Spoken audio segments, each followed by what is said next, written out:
Welcome to White House Politics, the home of U.S. news and politics.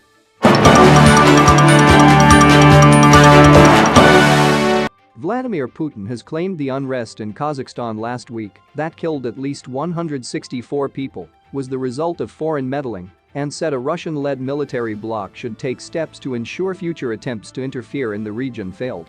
The events in Kazakhstan are not the first and far from the last attempt to interfere in the internal affairs of our states from the outside, said the Russian president, who was speaking at a video conference of leaders of the Russian-led Collective Security Treaty Organization, CSTO, a military alliance that deployed around 2,500 troops to Kazakhstan this week at the request of Kazakhstan's president, Kassym-Jomart Tokayev.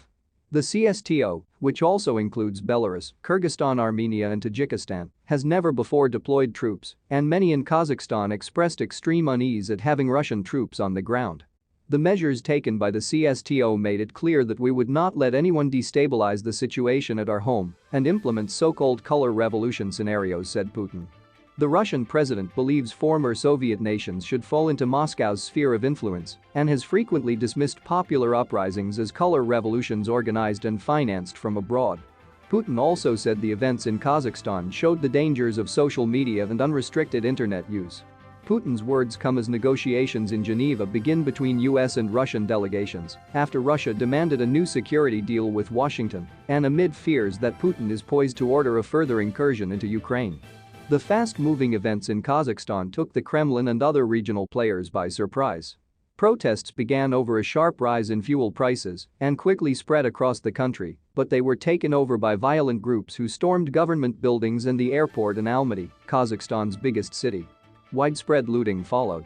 At the CSTO meeting, Tokayev described the protests against him as a coup launched by unspecified internal and external forces.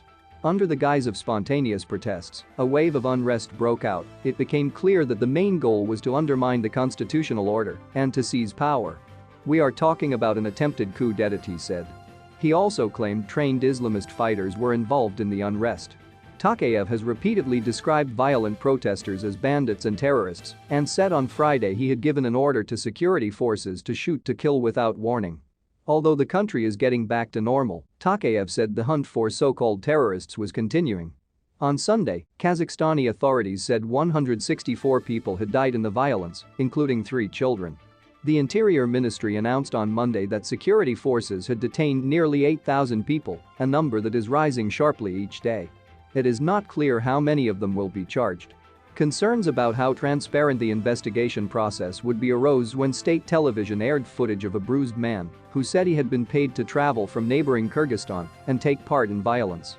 Viewers in Kyrgyzstan quickly identified him as Vikram Ruzakhanov, a well-known jazz musician who frequently toured Kazakhstan.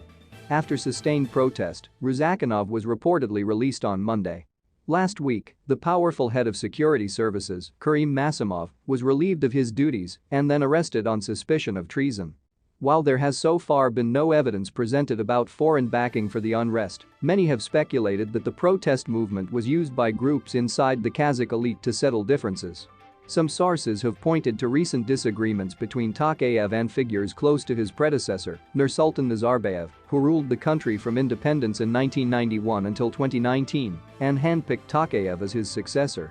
Nazarbayev holds the honorific title of leader of the nation, and the country's capital was renamed Nur-Sultan in his honor in 2019. He was removed by Tokayev as head of the National Security Council this week and has still not spoken or appeared in public.